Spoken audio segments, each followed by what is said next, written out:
Baik, ya insya Allah di pertemuan pada malam hari ini kita membahas terkait dengan mukadimah, ya terkait dengan mukadimah buku muda berbahasa Arab. Ya, adapun terkait dengan bab-bab yang selanjutnya kita bahas di pertemuan yang berikutnya. Dan di mukadimah ini yang kita pelajari adalah terkait dengan peta besar pembelajaran bahasa Arab yang mana ketika peta besar ini sudah kita kuasai, insya Allah lebih mudah dan memberikan kita gambaran terkait dengan bahasa Arab ya secara umum. Nah, diterangkan di pendahuluan hal-hal penting yang harus kita ketahui seputar bahasa Arab. Jadi apa saja sih yang kita butuhkan untuk bisa berbahasa Arab?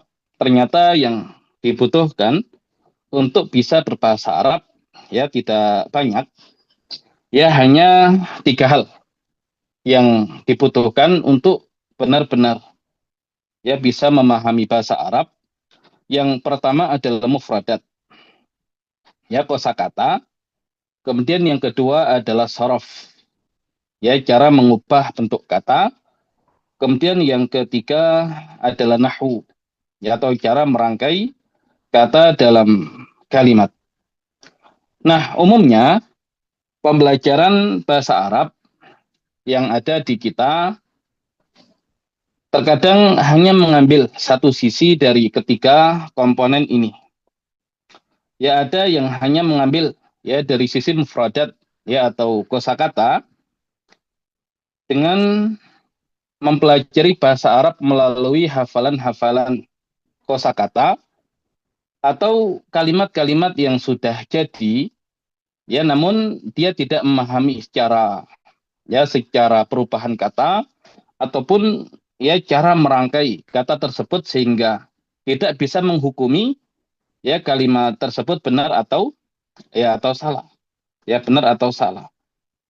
Kemudian ada juga yang mempelajari bahasa Arab dari jalur ilmu sorof, ya jadi belajar mengubah bentuk kata dan bahkan menghafal ya perubahan-perubahan itu. Ya namun ketika akhirnya merasa jenuh atau kemudian merasa berat dengan mengubah dan menghafal ya perubahan bentuk kata, ya akhirnya menyerah juga. Dan terkadang ada yang belajar dari jalur ilmu nahwu, ya namun terkadang kitab yang dipelajari adalah kitab yang berbahasa Arab sehingga lebih sibuk mengkaji atau kemudian menerjemahkan kosakata dalam kitab tersebut dibandingkan dengan memahami apa yang ada di dalam ya kitab nahwu itu. Dan mungkin seandainya memang dia merupakan bahasa Indonesia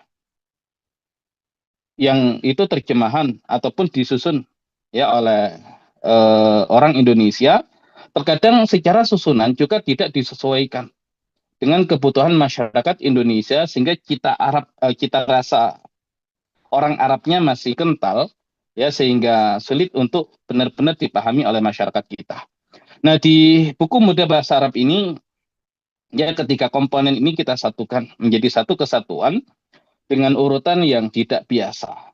Ya, dengan urutan yang tidak biasa yang mana urutan ini kita sesuaikan dengan kebutuhan masyarakat Indonesia dan itu merupakan ya hasil pengalaman penulis dan juga eh, ya dari pengalaman ya mengajar penulis sehingga disatukan menjadi satu kesatuan dan ya tertulis atau ya terhadirkan untuk kita buku muda berbahasa Arab ini.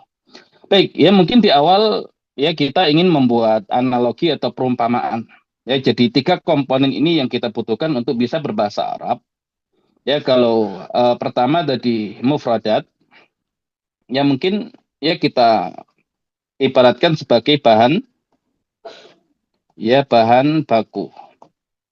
Dia penting ya karena kalau kita ingin membuat sesuatu yang Tidak ada bahan bakunya, apa yang mau kita proses, apa yang mau kita olah. Tidak mungkin. Ya, maka dibutuhkan bahan baku. Nah, kalau kita analogikan, ya kalau dahulu sempat eh, ya tren di kita ada batu akik yang dibuat berbagai macam ya bentuk perhiasan. Nah, mufradat ini ibarat tadi bahan baku atau batu alam. Nah, dia penting, tapi kalau seseorang itu ya hanya mengumpulkan batu alam, ya dia bawa ke rumahnya, ya simpan di rumahnya, ketika disimpan di rumahnya lama-lama menumpuk ya batu alam tersebut. Nah, sehingga lama-lama dia merasa ya batu tersebut mengganggu ya dan tidak tahu ya kegunaan kedepannya untuk apa ya, sehingga akhirnya dia buang begitu saja, padahal dia sebagai bahan baku yang merupakan sesuatu yang penting ya, walaupun tidak bisa ya hanya disimpan sendiri tanpa melalui proses yang selanjutnya. Nah, itu ya ibarat ya bahan baku jadi untuk mufradat. Kemudian sorof yaitu eh, tadi cara mengubah bentuk kata. Jadi kalau batu alam ya tadi ya ilmu gosok batu ya. Jadi kalau batu alam tadi ya dia untuk eh, membentuk ya, dia terkait dengan kemampuan untuk membentuk ya suatu bentuk yang diinginkan. Nah, sama kalau orang itu hanya belajar sorof saja ya tanpa mempelajari yang lain, ibarat ya tiap hari dia mengisi waktunya untuk gosok batu. Ya, gosok batu terus, ya lama-lama jenuh juga. Buat apa? Batu-batu yang sudah kita gosok, yang sudah kita bentuk ini, ya apakah hanya dibiarkan begitu saja? Ya akhirnya menyerah juga. Nah, adapun nahwu, nah ini lebih ke merangkai. Penting ya merangkai ini, tapi kalau seseorang hanya ya belajar teori, ya teori saja, ya tidak praktek langsung di dalam merangkai, ya karena dia tidak punya bahan baku, ya dia tidak punya kemampuan membentuk ya bahan baku itu menjadi bentuk yang bermacam-macam. Ya mungkin kalau dia sekedar merangkai, yang lama apa yang mau dirangkai. Nah, sehingga ketiga komponen ini ya tidak bisa kita pisahkan satu dengan yang lain. Ya, jadi ketiga hal ini kita butuhkan untuk bisa berbahasa Arab. Yang pertama mufradat atau kosakata, yang kedua sorof atau ya ilmu cara mengubah bentuk kata, kemudian yang ketiga adalah nahu, cara merangkai kata ya dalam kalimat. Baik, kemudian ya bukti kalau bahasa Arab itu insya Allah mudah, ya insya Allah mudah. Dalam bahasa Arab kata atau yang diterjemahkan ya dengan kalimah ya di kita menjadi kata, cuman ada tiga jenis. Ya, cuman ada tiga jenis. Apa saja? Yang pertama adalah isim, yang kedua adalah fiil, dan yang ketiga adalah harf. Ya, yang ketiga adalah harf. Jadi dalam bahasa Arab kata itu ya cuman tiga ini. Kalau tidak isim, fiil, ya harf. Ya tinggal ya tinggal eh, bagaimana kemudian ya disusun ya sebuah kalimat dengan menggunakan tiga komponen ini. Ya isim, fiil atau harf. Dan bahkan kalau Al-Qur'an ya kita bedah. Ya Al-Qur'an kita bedah ya dari awal ya mushaf Al-Qur'an sampai akhir ya isinya kalau tidak isim, fiil atau harf. Ya jadi kata di dalam bahasa Arab disebut dengan kalimah, dan kata dalam bahasa Arab hanya ada tiga, isim, fiil dan harf. Baik, di sini kalau kita perhatikan untuk ya kata ini dia terbagi menjadi tiga yang ditandai dengan ya ada tiga panah ini ya dia menjadi tiga. Nah, namun kalau kita perhatikan ya untuk panah yang ada di luar. Nah, ada dua panah yang mengarah ke isim. Nah, ini. Ya, yang pertama berasal dari fiil ya berasal dari fiil. Yang kedua berasal dari harf. Ya, jadi dua panah mengarah ke isim berasal dari fiil dan harf. Ya, nanti insya Allah kita terangkan apa maksud dari panah-panah ini.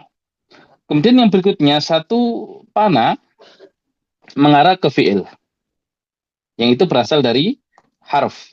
Ya, berasal dari harf. Dan tidak ada satu panah pun yang mengarah ke harf. Ya, tidak ada satu panah pun yang mengarah ke harf. Jadi, ya dua panah mengarah ke isim, ya satu panah mengarah ke fiil, dan nol panah mengarah ke harf. Nah, ini kalau nanti kita jabarkan, seolah menjadi hubungan, ya hubungan antara isim, fiil, dan harf. Dan keseluruhan bahasa Arab itu sebetulnya hanya mengkisahkan kisah tiga orang bersaudara ini, isim, fiil, dan harf, yang saling berinteraksi satu dengan yang lain, yang hasil interaksinya itu ya menjadi kaidah yang kita pelajari dalam ya bahasa Arab. Jadi kalau kemudian ya kita ditanya apa yang dibutuhkan untuk bisa berbahasa Arab, tadi ada tiga. Yang pertama mufradat atau kosakata, yang kedua ilmu sorof, dan yang ketiga adalah ilmu nahu. Kemudian kata dalam bahasa Arab disebut dengan kalimah, dan kata dalam bahasa Arab hanya tiga, yaitu isim, fiil, dan harf. Nah, ya kita sudah punya gambaran ya terkait dengan jenis-jenis kata. Kemudian kita rinci lagi, apa itu isim, apa itu fiil, ya apa itu harf. Baik, apa itu isim? Isim adalah kata yang menunjukkan pada manusia, hewan, tumbuhan, benda mati, kata sifat, dan makna. Ya, jadi hal-hal ini dia masuk ke dalam kategori isim. Ya, jadi apa itu isim? Isim adalah kata yang menunjukkan pada manusia, hewan, tumbuhan, benda mati, kata sifat, dan makna. Nah, adapun contoh untuk manusia. Ya, di sini kita dapati ada kata Muhammadun. Muhammad, ya dia termasuk isim. Kenapa? Ya, karena dia termasuk ke dalam manusia. Ya, ke dalam manusia. Kemudian kita punya kata asadun, yang artinya adalah singa. Nah, asadun ini dia juga isim. Kenapa? Karena dia masuk ke dalam ya jenis hewan. Kemudian yang berikutnya zahrotun. Ya, zahrotun. Bunga. Dia juga masuk ke dalam jenis isim. Kenapa? Karena dia termasuk ke dalam ya tumbuhan. Kemudian berikutnya kita punya kata babun. Pintu. Ya, dia masuk ke dalam jenis isim. Kenapa? Karena dia adalah benda mati. Kemudian ada kata nadhifun, bersih. Ya, atau bisa kita tambahkan yang bersih. Nah, dia juga termasuk ke dalam kategori isim. Kenapa? Ya, dia merupakan kata sifat. Kemudian yang terakhir istiqlalun. Ya, istiqlalun kemerdekaan. Ya, kemerdekaan. Nah, dia juga masuk ke dalam isim. Kenapa? Dia tergolong ke dalam makna. Ya, tergolong ke dalam makna. Jadi untuk makna ini sesuatu yang ada tapi dia bersifat ya abstrak atau hasil dari satu aktivitas tertentu. Ya misalkan kalau hamidayah madu memuji, ya hamidayah madu memuji, maka nanti kita dapati ada kata hamdun. Hamdun. Nah, hamdun ini dia maknanya adalah pujian.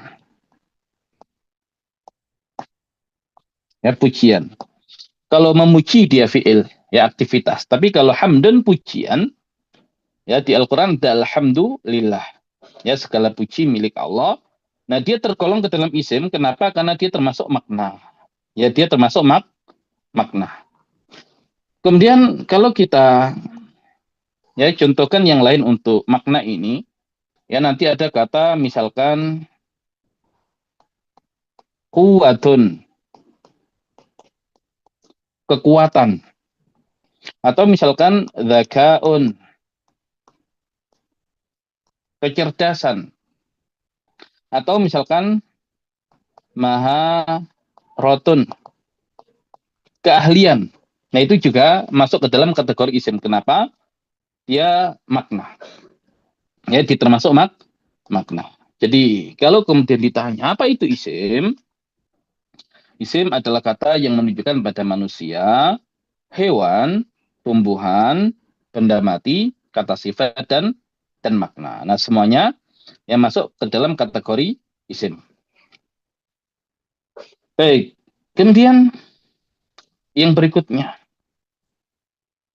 Apa itu fi'il? Ya, apa itu fi'il?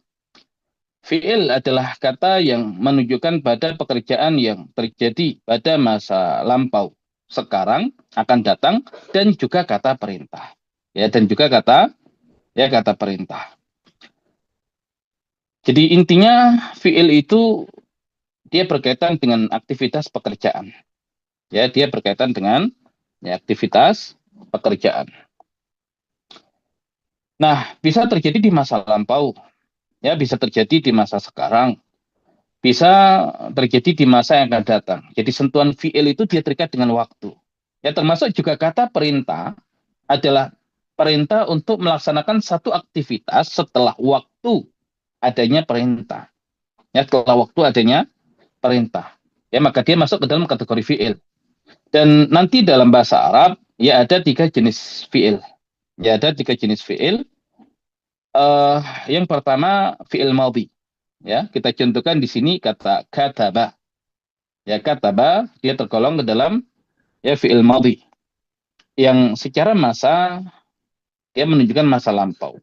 Insya Allah nanti kita pelajari di bab 3. Ya, artinya telah menulis.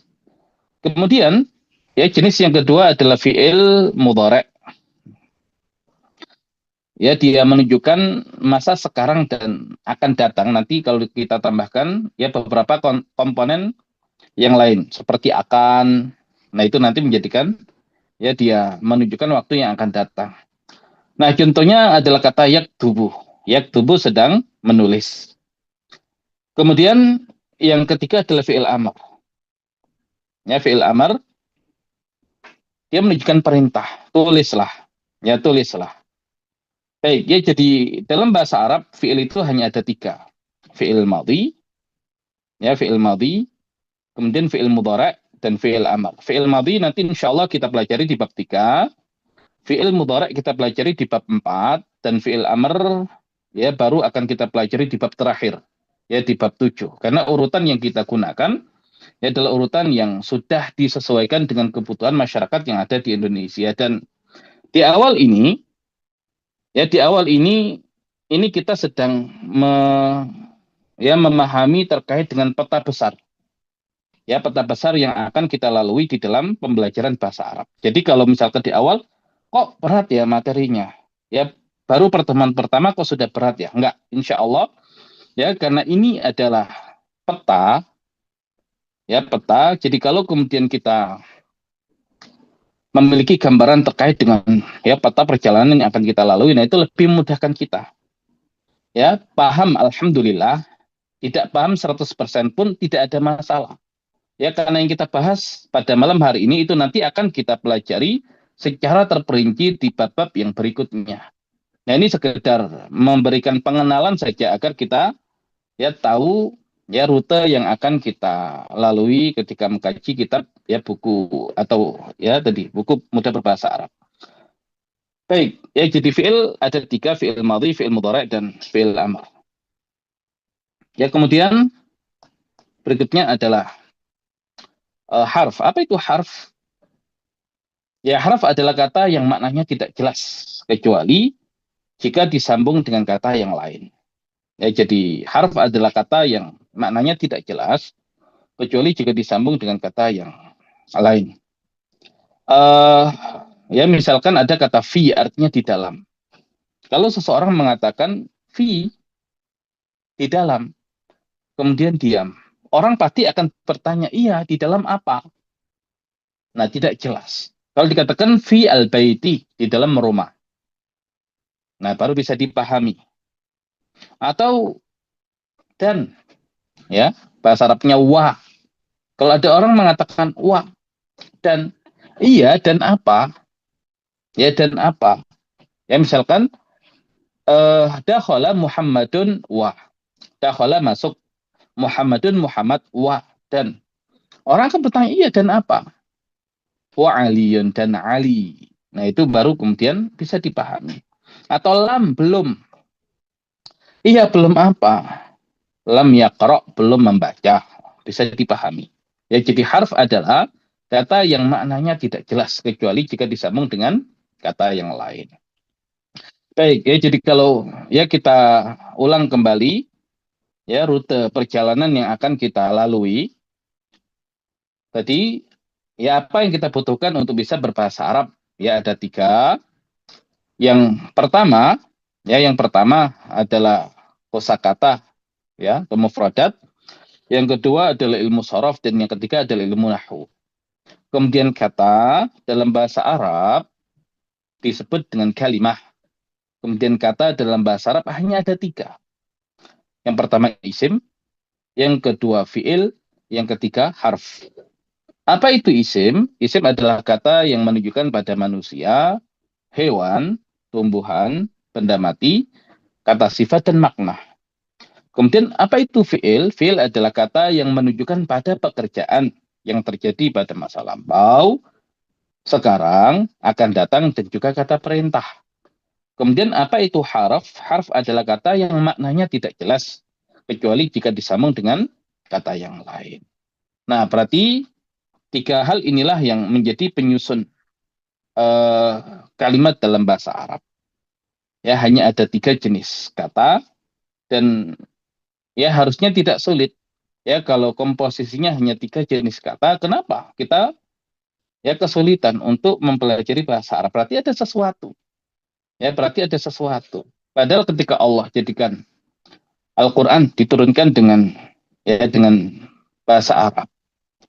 Yang Al-Quran sendiri sudah Allah tegaskan, walaqad yassarna al-Qur'ana lidzikri fahal mim mudzakir. Ya, sungguh telah kami jadikan Al-Quran itu mudah untuk diambil sebagai pelajaran, maka adakah yang mau mengambil pelajaran? Kalau Al-Qurannya sudah Allah mudahkan, harusnya bahasanya juga sudah Allah mudahkan.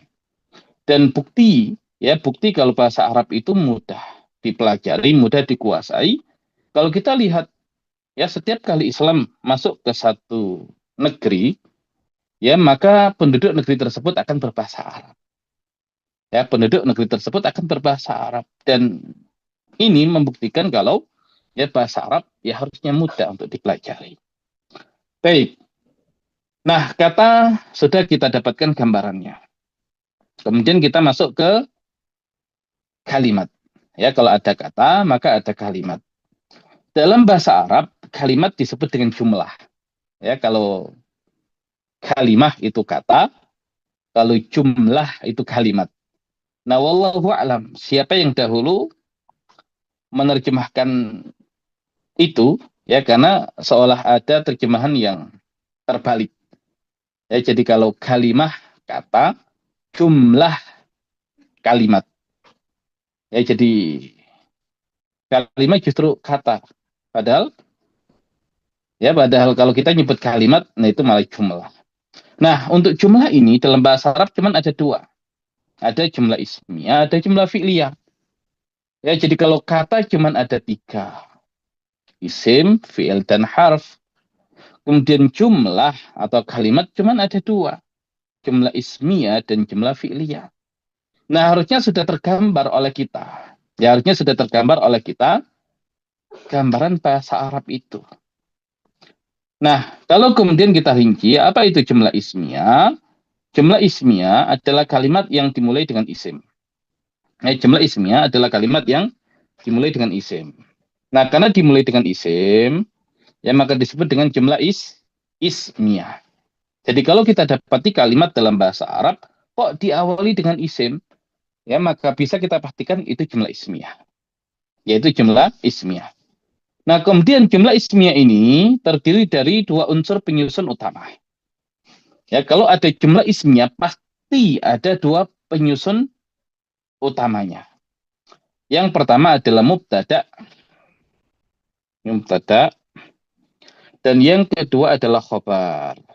Ya, yang kedua adalah khobar. Jadi tidak mungkin ada jumlah ismiyah kalau tidak ada mubtada dan tidak ada khobar. Maka asal kita ketemu kok ada kalimat yang diawali dengan isim, maka itu jumlah ismiyah. Dan kalau kita ketemu jumlah ismiyah, maka bisa kita pastikan ada mubtada'nya dan ada khobarnya. Nah, itu standar ya untuk jumlah ismiyah. Adapun nanti kalau kita ketemu kalimat yang panjang, nah sisanya itu hanya kalimat tambahan saja. Ya, sisanya itu hanya kalimat tambahan. Nah, yang tambahan-tambahan ini nanti kita pelajari ya pada waktunya. Tapi yang paling utama untuk kita pelajari adalah penyusun utama, yaitu mubtada dan khobar. Nah, mubtada adalah isim yang terletak di awal kalimat, sedangkan khobar adalah penjelas yang datang setelahnya. Ya, mubtada adalah isim yang terletak di awal kalimat, sedangkan khobar ya adalah penjelas yang datang setelahnya. Baik, kalau kita berikan contoh, di sini ada kata at-talibu mahirun. At-talibu mahirun. At-talibu murid, mahirun itu pandai. Ya, at-talibu murid, mahirun itu pandai.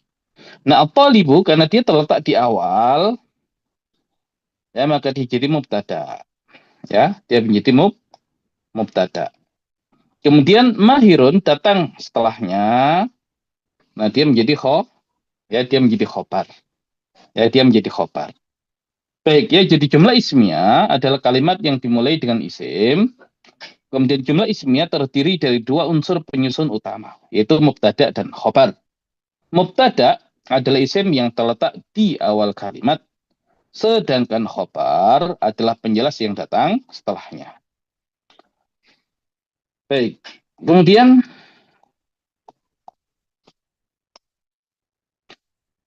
jenis kalimat yang kedua, yaitu jumlah fi'liyah. Apa itu jumlah fi'liyah? Jumlah fi'liyah adalah kalimat yang dimulai dengan fi'il. Jumlah fi'liyah terdiri dari dua unsur penyusun utama, yaitu fi'il dan fa'il. Baik, ya kalau tadi diawali dengan isim, kita menyebutnya jumlah ismiyah. Kalau diawali dengan fi'il, kita menyebutnya jumlah fi'liyah. Dan tidak ada jumlah harfiah. Ya, jadi dari tiga jenis kata tadi itu, isim, fi'il, dan harf, yang menjadi awalan untuk suatu kalimat, itu kalau dia tidak isim, ya dia fi'il.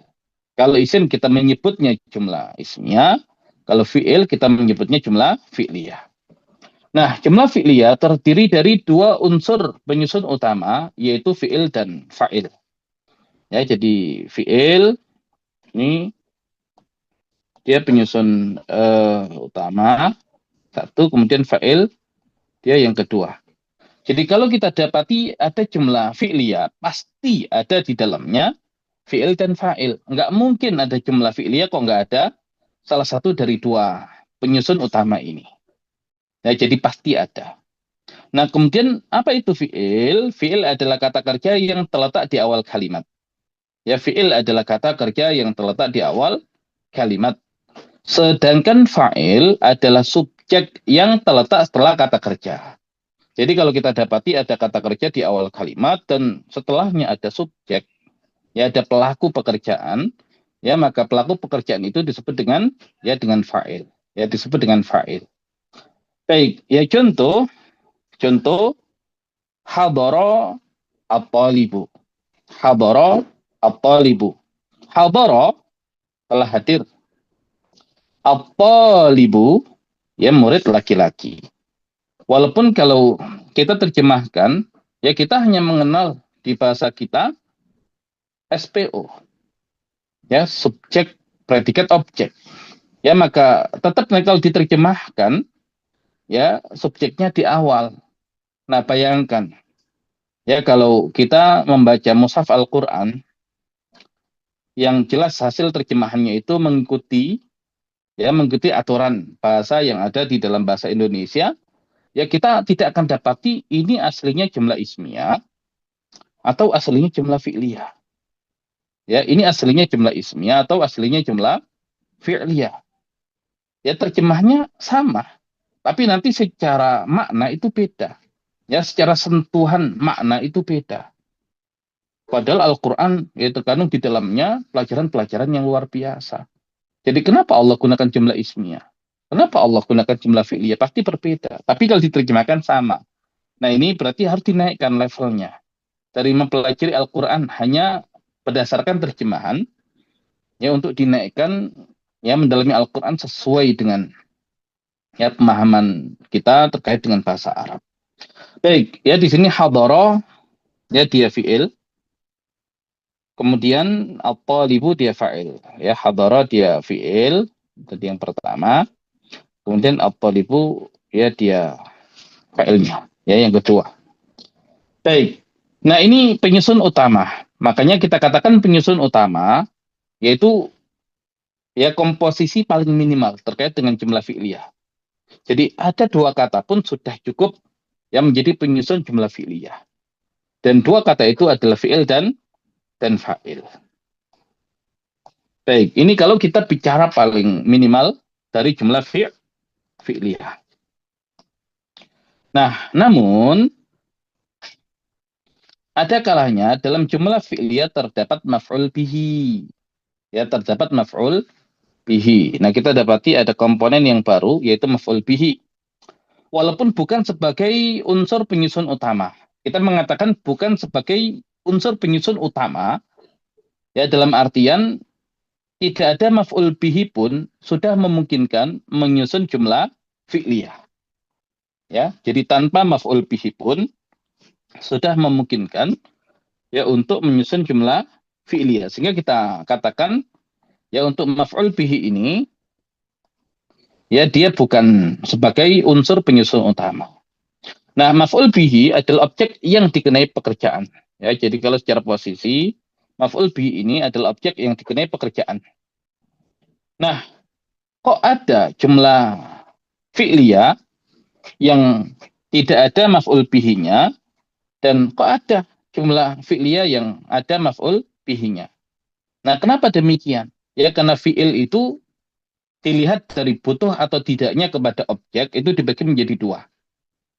Ya, makanya diterangkan di sini perlu diketahui bahwasanya fi'il dalam bahasa Arab dibagi menjadi dua, yaitu fi'il lazim dan fi'il muta'addi. Ya, jadi berdasarkan butuh atau tidaknya objek, fi'il itu dibagi menjadi dua.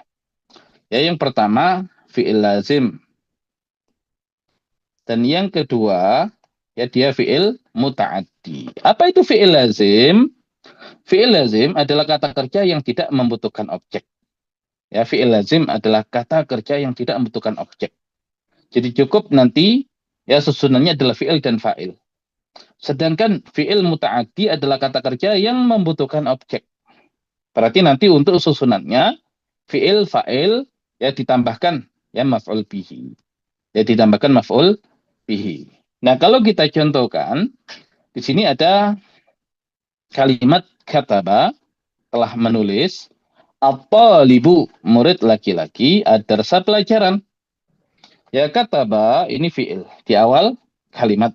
Oh berarti jenis kalimat ini adalah jumlah fi'liyah. Kataba dia jadi fi'ilnya. Kemudian at-talibu dia pelaku pekerjaan ya atau subjek berarti jadi fa'ilnya. Kemudian ad-darsa ya dia jadi maf'ul ya maf'ul bihi. Ya dia jadi maf'ul bihi. Nah, ini kalau fi'ilnya jenisnya adalah fi'il yang kedua yaitu fi'il muta'addi. Ya, tapi kalau fi'ilnya lazim, ya dia tidak membutuhkan objek. Baik. Kemudian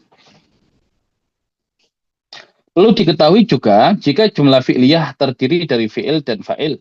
Jika fi'ilnya adalah kata kerja aktif. Baik ya, jadi kalau fi'il tadi berdasarkan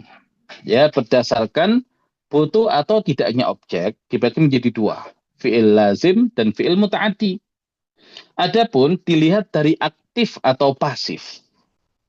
Ya, makanya nanti ada fi'il mabni lil ma'lum itu aktif, ada fi'il mabni lil majhul itu pasif.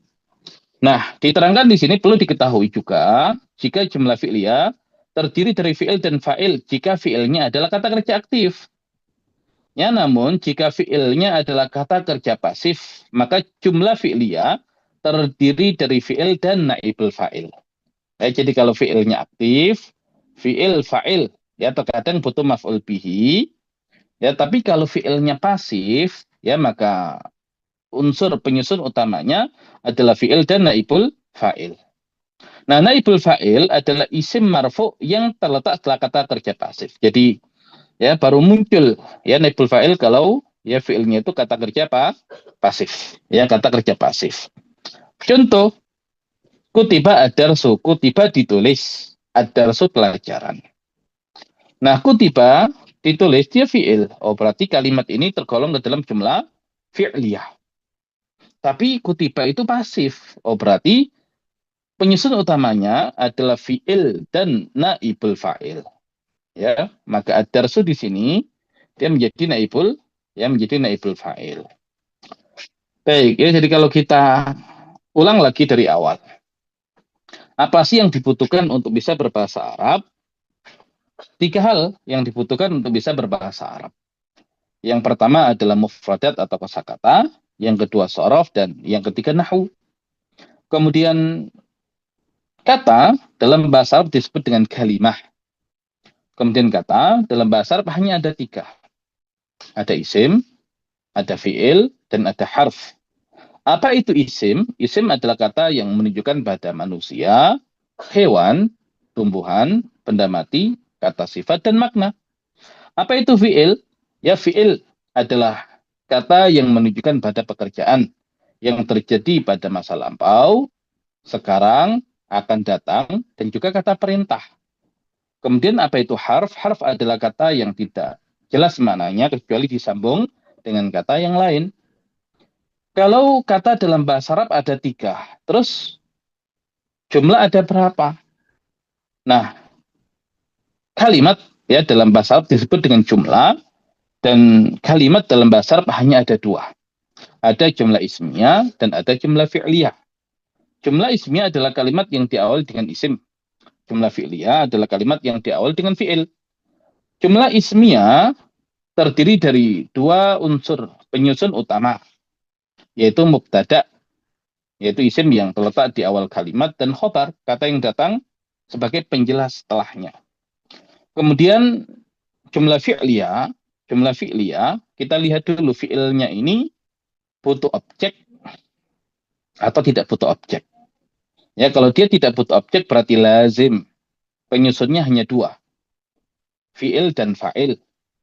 Kalau dia butuh objek berarti penyusunnya nanti ada 3. Ada fi'il, ada fa'il, ada maf'ul bihi. Kemudian fi'il ini perlu kita lihat lagi, dia aktif atau pasif. Ya, kalau aktif ya tadi ada fi'il, ada fa'il. Yang terkadang ada maf'ul bihi. Kalau pasif berarti terdiri dari fi'il dan naibul fa'il. Nah, ini ya menjadi materi pembelajaran kita di bab yang selanjutnya.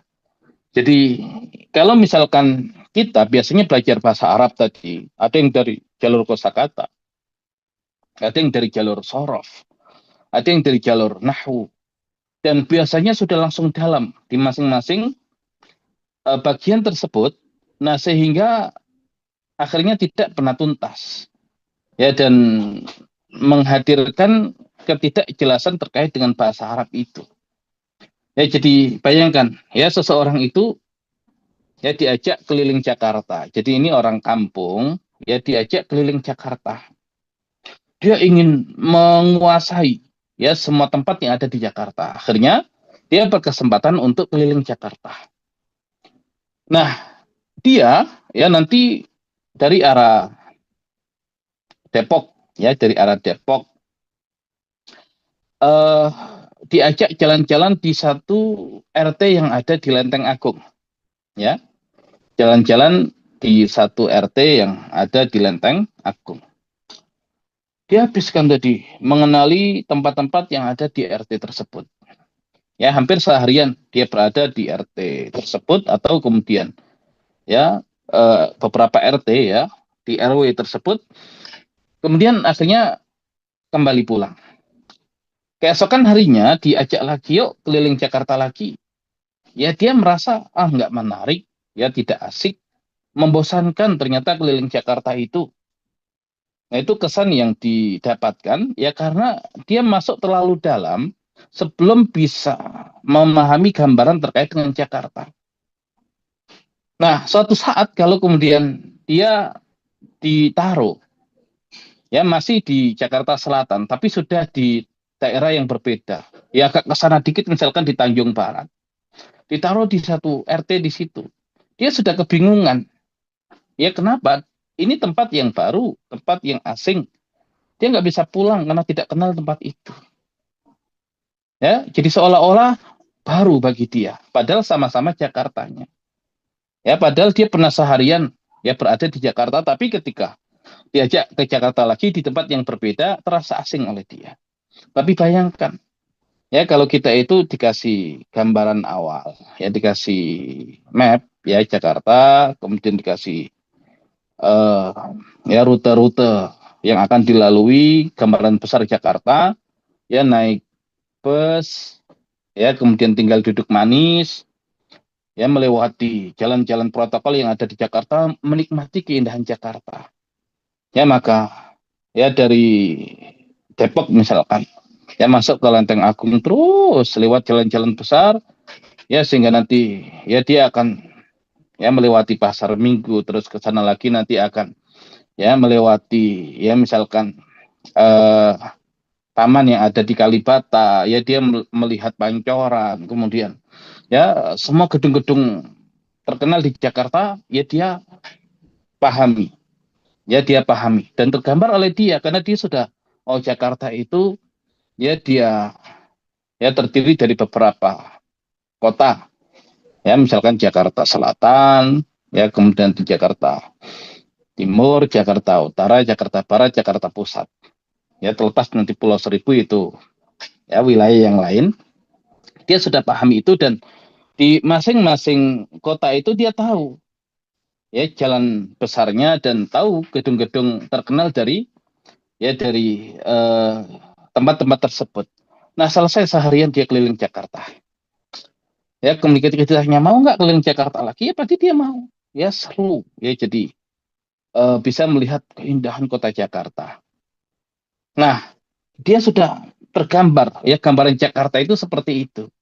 Nah, suatu saat kok dia harus benar-benar masuk ke tempat yang sangat dalam dari Jakarta. Berarti ini pendetailan satu materi dia ditaruh misalkan ya di satu tempat yang ada di Pasar Minggu, ya ditaruh di situ.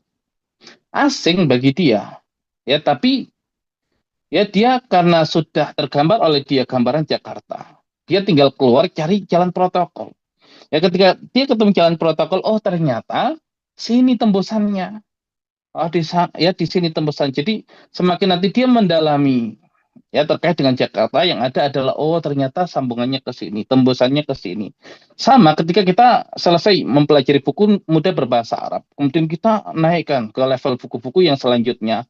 Oh ternyata sini, oh ternyata sini. Ya karena kita sudah punya gambaran besarnya. Jadi ibarat ya kalau seseorang itu ditanya gajah itu seperti apa, dia bisa mendeskripsikan.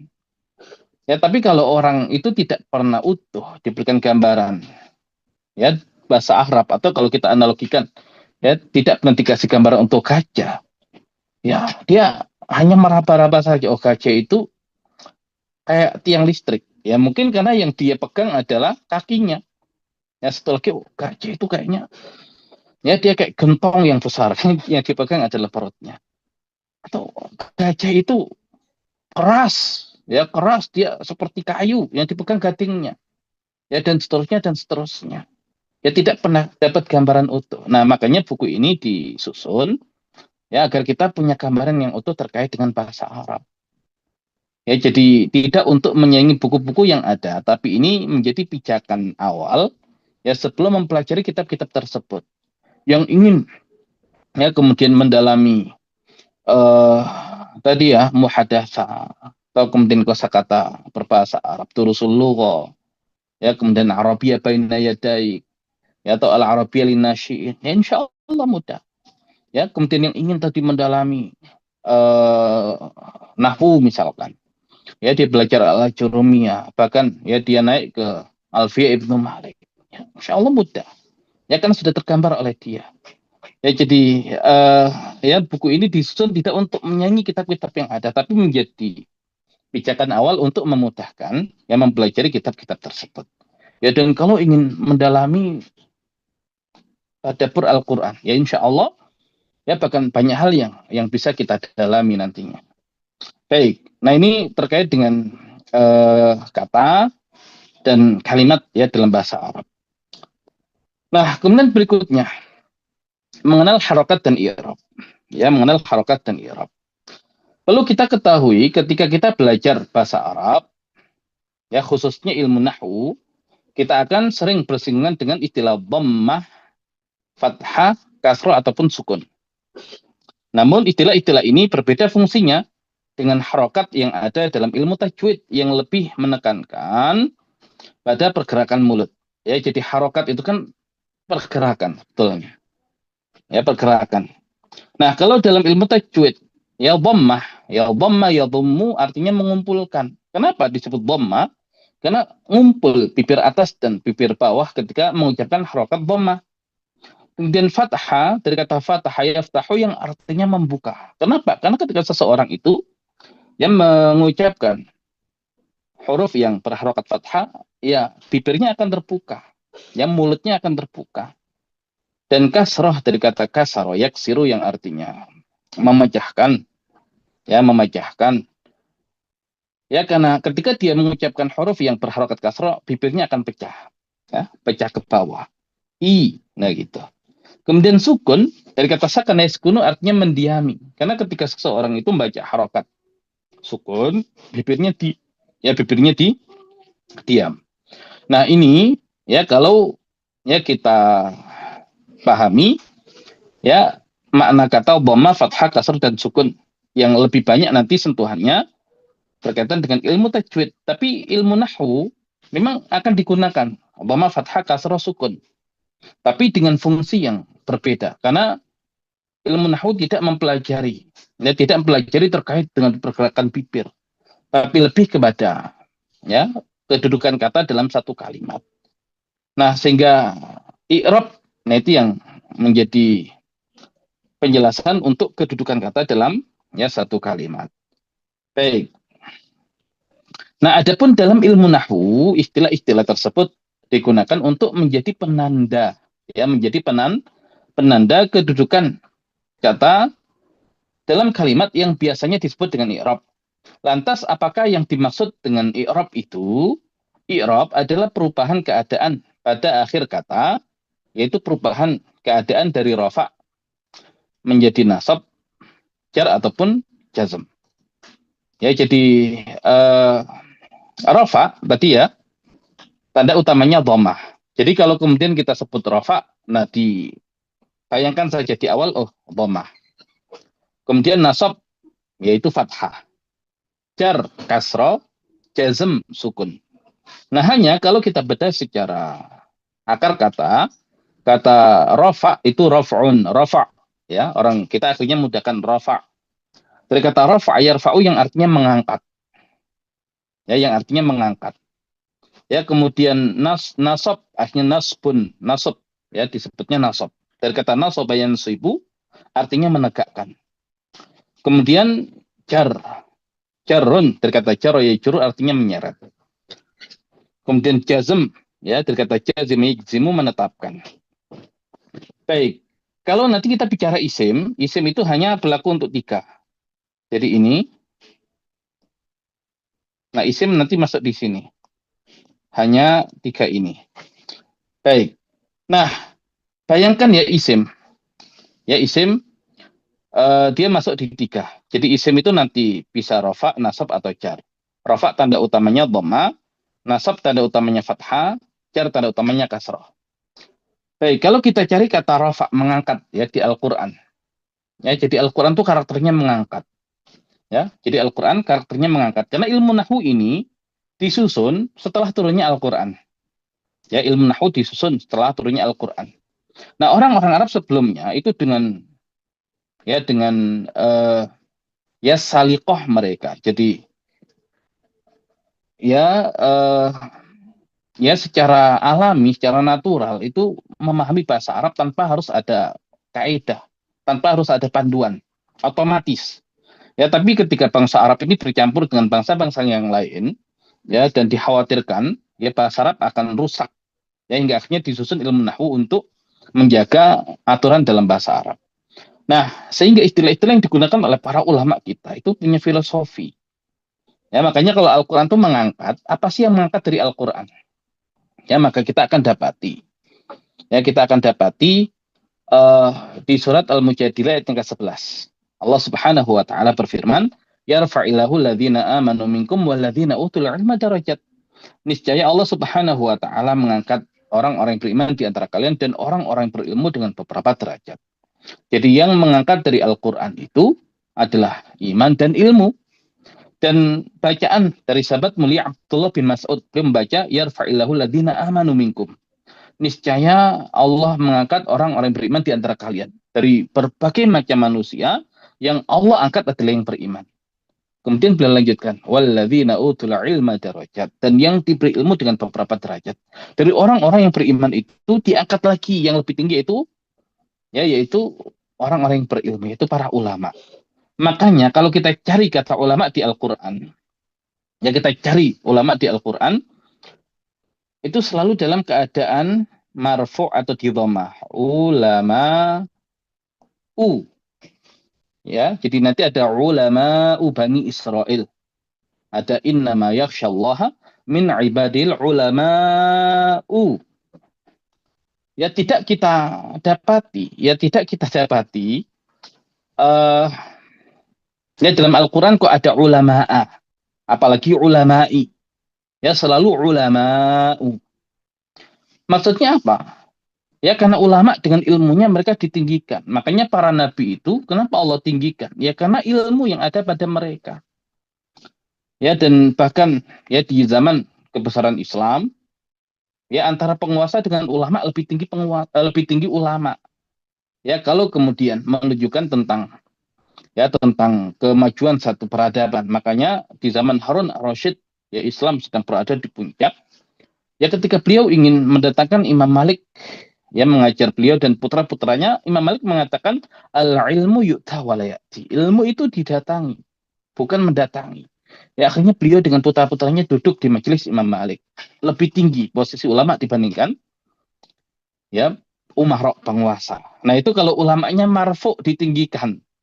Nah bayangkan ya kalau ulamanya itu nggak berani ya karena ada yang lebih tinggi daripada ulama itu. Ya jadi ulama mansub itu ditegakkan. Maju nggak bisa, mundur nggak bisa, ke kanan nggak bisa, ke kiri nggak bisa. Ya tapi nggak ada di Al-Quran ulama atau nggak ada. Apalagi majrur, ya kasrah bisa diseret-seret. Penguasanya butuh ini, difatwakan ini. Ya penguasanya butuh ini, difatwakan ini. Itu ya ulama majrur parah. Makanya maju atau tidaknya satu peradaban, lihat ya posisi ulamanya. Ya dia marfu, mansub atau majrur. Dan di Al-Quran ulama selalu marfu. Dan marfu itu ditandai dengan ya dengan dhamma, ditandai dengan dhamma. Dan fathah atau mansub berarti dia penurunan. Ya, kasro, oh itu lebih turun lagi. Ya, kasro lebih turun lagi. Baik. Kita gunakan filosofi ini ya dengan kita mundur lagi. Kita lihat macam-macam kata tadi. Kita fokus pada isimnya karena fiil belum kita bahas. Ya. Tadi kita lihat jumlah isimnya itu kalimat yang diawali dengan isim. Penyusun utama jumlah ismiyah adalah mubtada dan khobar. Lihat ya harokat mubtada dan khobar. Mubtada at-talibu, ya at-talibu dia marfu, at-talibu. Kemudian mahirun, khobarnya dia marfu juga. Pertanyaannya kenapa mubtada dan khobar marfu? Ya karena dia menjadi penyusun utama dalam jumlah ismiyah. Keberadaannya penting harus ada. Ya, keberadaannya penting harus ada. Makanya ditandai dengan harokat rofa. Makanya mubtada itu marfu, khobar itu marfu. Baik. Karena dia harus ada dalam jumlah ismiyah. Kalau kita lihat jumlah fi'liyah, ya jumlah fi'liyah terdiri dari fi'il dan fa'il. Kita masih belum bahas fi'il. Nah, kita fokus pada isimnya. Nah, di sini isimnya adalah fa'il. Ya, at-talibu. Lihat harakat at-talibu. Dia marfu juga at-talibu. Kenapa at-talibu? Ya, fa'il di sini marfu karena dia penting harus ada. Karena nggak mungkin ada jumlah fi'liyah kalau tidak ada fa'ilnya. Maka keberadaan fa'il itu penting harus ada. Karena ada ya ditandai dengan marfu. Ya ditandai dengan marfu. Kemudian kalau kita lihat yang ada maf'ul binya. Kataba at-talibu ad-darsa. Kita fokus pada at-talibu sebagai fa'il. Dia marfu ya karena harus ada. Ad-darsa, nah mansub. Ad-darsa di sini mansub. Maf'ul bihi mansub. Kenapa? Karena maf'ul bihi itu bukan penyusun utama jumlah fi'liyah. Tanpa ada maf'ul bihi, jumlah fi'liyah itu bisa terbentuk. Hanya dengan fi'il dan fa'il. Nah, sehingga keberadaan maf'ul bihi itu tidak selalu ada. Karena dia tidak selalu ada, berarti secara posisi dia turun. Makanya, ya maf'ul bihi dia mansub. Ya, darsa. Ya, dia mansub. Tapi kalau fa'il, marfu' dia harus ada. Ya, dia harus ada. Nah, kemudian, kalau yang pasif, ya kutiba adarsu, kutiba ditulis, adarsu pelajaran. Nah, sama, ya naibul fa'il ini, ya naibul fa'il ini isim yang terletak setelah ya kata kerja pasif, dia harus ada. Ya makanya dia secara harokat dia marfu juga. Ya adarsu. Ya marfu juga. Nah, di situ filosofinya. Jadi asal ya dia penting harus ada dalam ya satu kalimat, ya maka dia marfu. Nah, nanti turun menjadi mansub, turun lagi menjadi majrur. Nah, makanya di Al-Qur'an ulama selalu marfu. Ya, karena ulama itu memiliki ilmu dan ilmu itu yang meninggikan, yang mengangkat dari Al-Qur'an. Nah, itu secara filosofi. Baik. Kemudian kita mengenal yang lain, ya mabni dan mu'rab.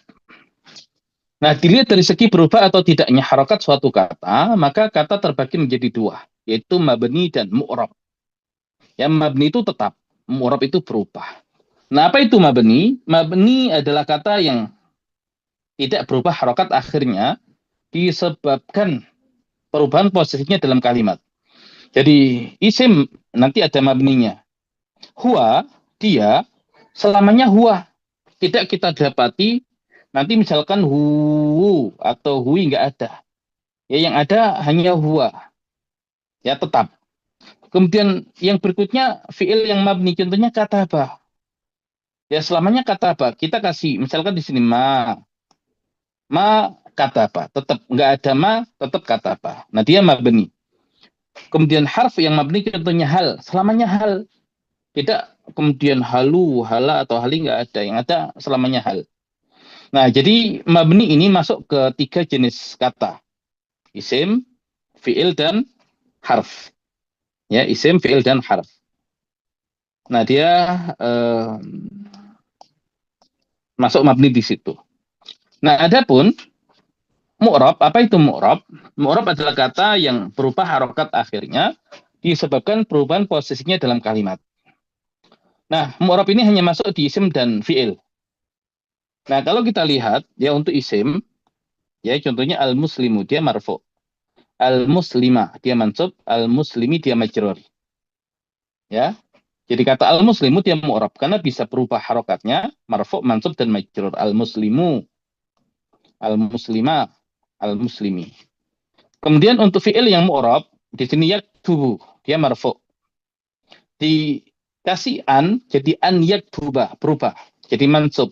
Dikasih lam yaktub berubah menjadi majzum ya sukun majzum. Ya, ini tadi marfu, mansub, ini sukun majzum. Ya, majzum.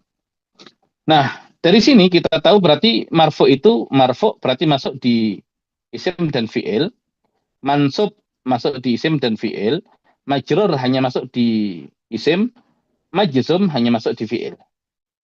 Ya, itu gambarannya. Nah, kalau kemudian kita rangkumkan jadi begini. Ya, kesimpulan. Isim dibagi menjadi dua, yaitu mabni dan mu'rab. Isim mu'rab dibagi menjadi tiga, yaitu marfu, mansub, dan majrur. Fi'il dibagi menjadi dua, yaitu mabni dan mu'rab. Fi'il mu'rab dibagi menjadi tiga, yaitu marfu, mansub, dan majzum. Kemudian harf selalu dalam keadaan mabni. Ya, jadi isim ya dibagi dua. Satu, dua. Kemudian mu'rab dibagi lagi menjadi tiga. Satu, dua, tiga. Kemudian fi'il ya dibagi dua, mabni, kemudian mu'rab. Mu'rabnya fi'il bagi menjadi tiga. Ya, marfu, mansub, kemudian majzum. Harf dia cuma satu, mabni. Ya, mabni. Nah, tadi kalau kita ingat,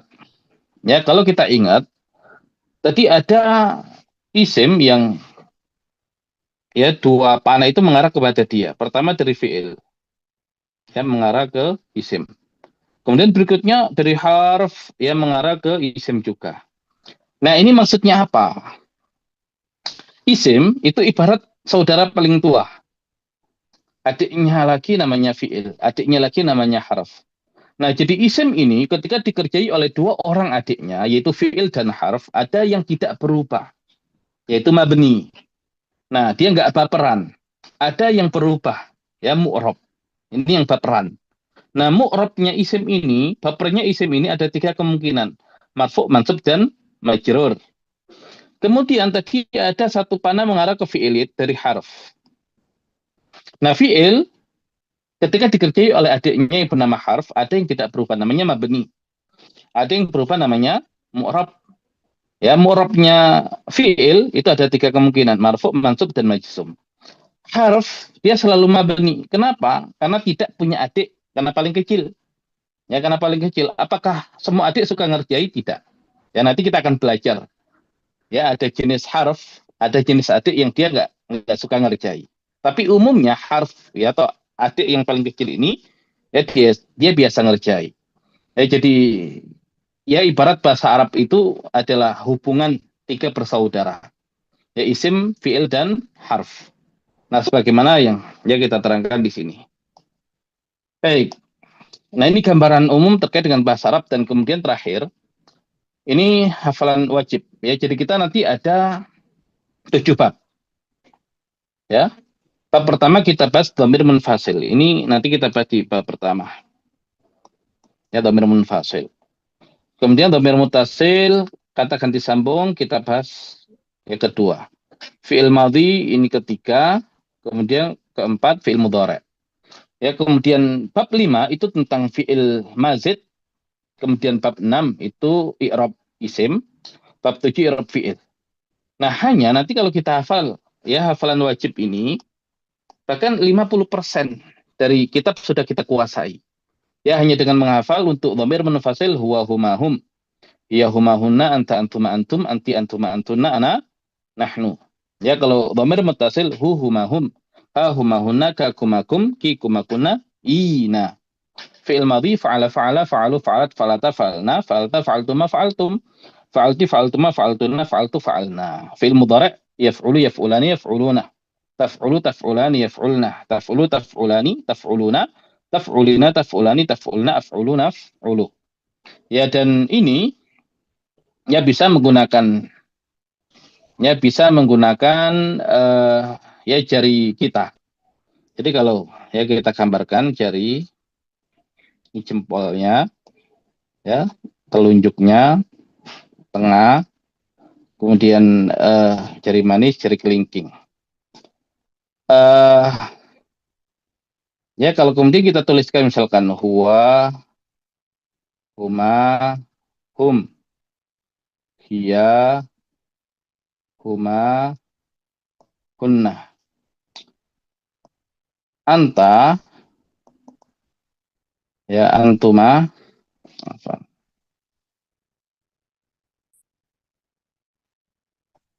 Untuk anta tidak salah. Anta, antuma, antum, anti, antuma, an, antunna. Ya, antunna. Kemudian ana, nahnu. Nah, ini kalau kita lihat. Ya, jadi kalau yang bawah ini nanti tunggal. Kalau ini ganda, kalau atas ini jamak. Nah, ini laki-laki. Kita bahasakan nanti mudzakkar. Ya, mudzakkar. Ini mudzakkar. Nah, ini muannas. Ini muannas. Kemudian ini kata ganti orang ketiga, ini kata ganti orang kedua. Ya, kemudian ana nahnu, ya ana itu kenapa jempol kita besar? Karena ana itu isinya dua. Laki-laki perempuan. Nahnu isinya empat. Dua laki-laki, dua perempuan, banyak laki-laki, banyak perempuan. Ya, jadi gede. Ya, isinya gede. Nah, jadi kita bisa menggunakan jari kita untuk menghafal yang demikian. Huwa, huma, hum, hiya, humauna, anta, antum, antum, anti, antum, antuna, ana, nahnu. Nah, itu menjadi zikir yang ya harus didawamkan untuk orang yang pelajari bahasa Arab. Dan secara umum kalau kita kuasai tadi hafalan wajib ini, ya insya Allah ya setengah dari buku sudah kita kuasai. Ya terlebih tadi benar-benar hafal dan bahkan nanti kalau kita ingin bicara bahasa Arab aktif, ya mutlak. Ya untuk hafalan wajib ini harus dihafalkan. Baik, ya itu mungkin sebagai mukadimah di awal terkait dengan pembelajaran bahasa Arab dari buku Mudah Berbahasa Arab dan ini map atau rute dari pelajaran bahasa Arab yang akan kita lalui. Nah, kalau sudah tergambar, alhamdulillah. Ya, kalau tidak pun nggak ada masalah. Nanti insya Allah ya kita akan dalami ketika mendalami masing-masing pembahasan. Baik, ya insya Allah sisa waktu sekitar 10 menit ya kita manfaatkan untuk diskusi dan tanya jawab terkait dengan ya materi kita di malam hari ini. Dan ingat ya, tadi ya kita ibarat keliling Jakarta dengan mengendarai bus ya dengan melewati jalan-jalan protokol dan bagi yang sudah pernah belajar bahasa Arab sudah ya simpan dulu semua informasi dari apa yang sudah kita pelajari ya di ya pembelajaran yang sebelum-sebelumnya. Nah, kosongkan. Ya, kenapa? Karena nanti kalau kita hanya fokus pada apa yang sudah pernah kita pelajari, akhirnya baru sampai di Lenteng Agung nanya, Monas mana Monas? Ya, karena taunya kita Jakarta itu ya Monas. Ya, nanti baru sampai Pasar Minggu nanya lagi Monas mana Monas. Akhirnya nggak fokus dan tidak bisa menikmati perjalanan. Ya, karena dia masih tadi ya dengan Monasnya itu. Tapi kalau dia ikuti perjalanan, ya sesuai dengan rute, suatu saat akan sampai di Monas sendiri. Ya, ya dengan sendirinya akan sampai di Monas. Nah begitu. Jadi bahkan yang belum pernah belajar bahasa Arab sama sekali, ya tidak ada masalah karena memang bahkan buku ini kita setting, ya kita rancang, kita susun untuk yang benar-benar awal ya belajar bahasa Arab. Baik, ya silakan barangkali ada di antara para peserta yang ingin ditanyakan atau didiskusikan, dipersilakan.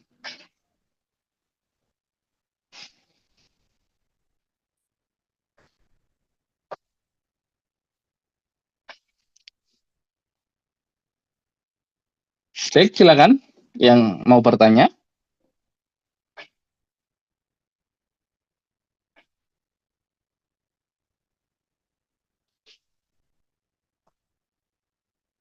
Ya, kalau tidak mungkin langsung bisa juga ditulis. Baik, silakan.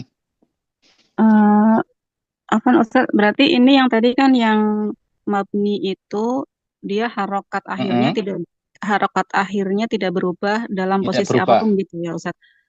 Terus kalau yang mu'rab nanti dia harokat Akan terakhirnya berubah berubah sesuai posisinya sesuai gitu ya. kedudukan dalam kalimat AA.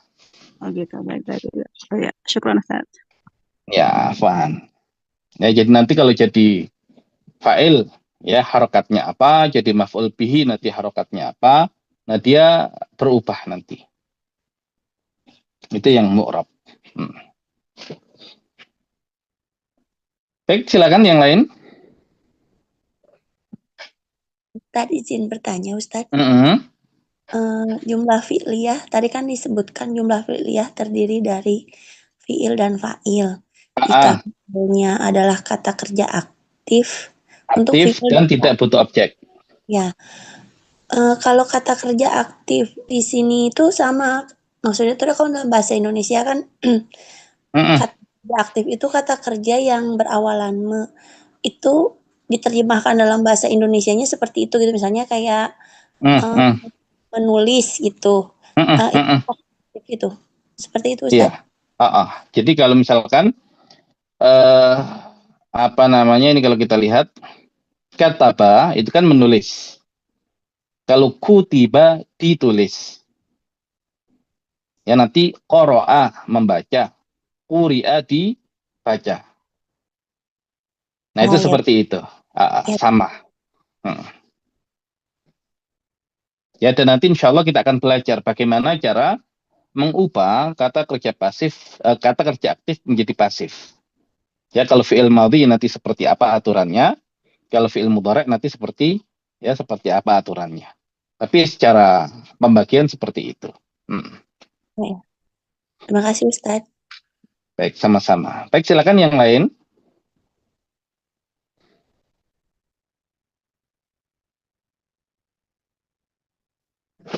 Bismillah, izin bertanya Ustadz.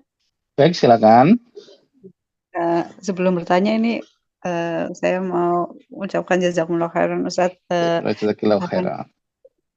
Baru pernah, alhamdulillah baru pernah menemui belajar bahasa Arab yang dari awal sudah dikasih gambaran roadmap secara utuh sehingga nantinya akan ngerti, oh ya ini nanti akan diletakkan di sini, di sini, di sini gitu, baru pernah gitu Ustadz. Karena kalau belajar bahasa Arabnya, Mm-mm. alhamdulillah sudah dari beberapa tahun yang lalu, tapi tetap nggak ngerti.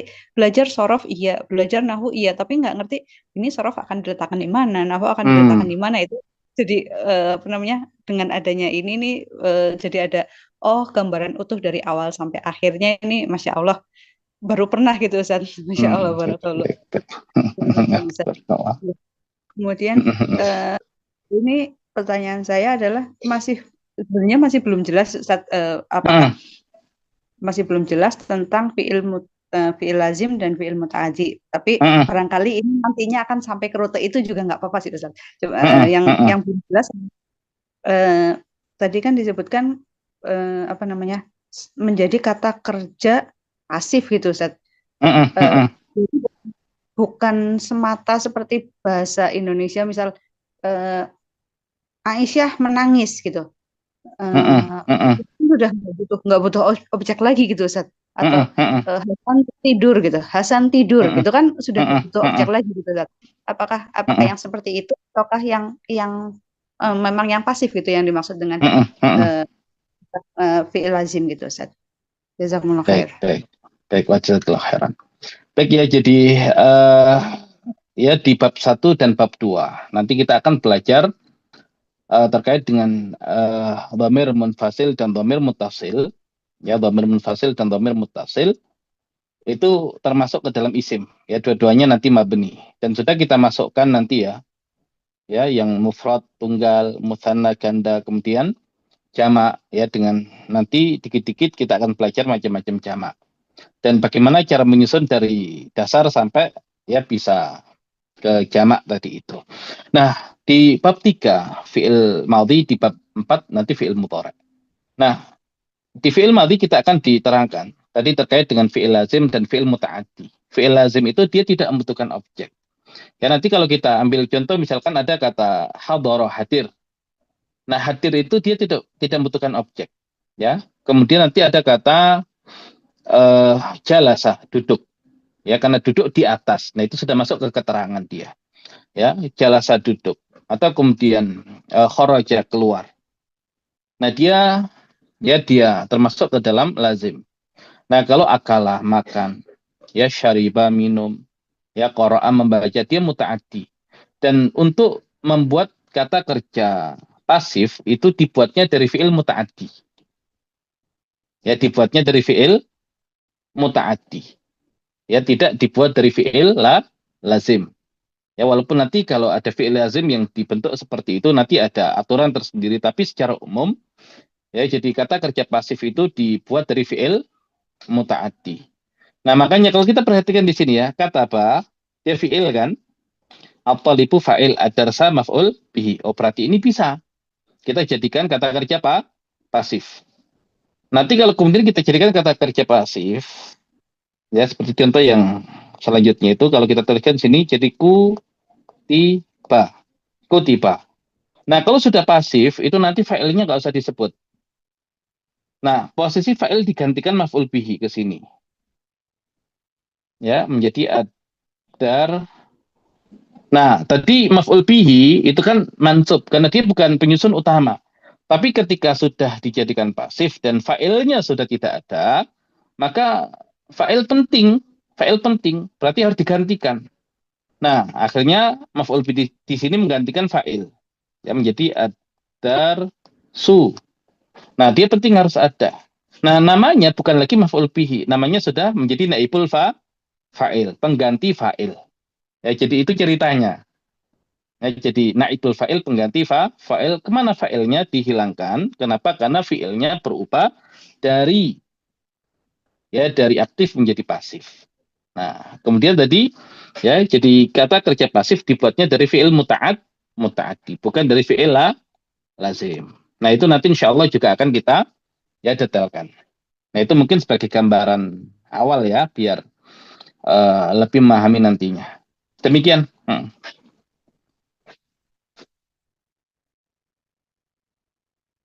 Baik, ada yang lain silakan.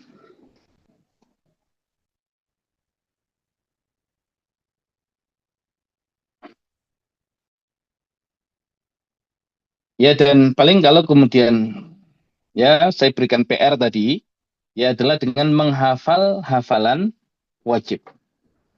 Nah, kenapa? Karena nanti kalau sudah kita hafalkan di awal itu kita tidak perlu menghafal lagi. Ya, dan itu pasti akan kepake. Dan bahkan orang tidak mungkin bisa berbicara bahasa Arab kalau tidak hafal tadi. Nah, hanya 4 komponen tadi yang harus kita hafal. Dan kalau kemudian sudah kita hafal, sudah insya Allah ya banyak hal yang sudah kita kuasai dari bahasa Arab. Nah, jadi insya Allah semudah itu. Baik, masih ada? Ya, kalau tidak, ya sudah jam 9 lewat. Ya, sekitar 16 atau 17 menit. Ya, kita cukupkan dulu di pertemuan ya awal ini.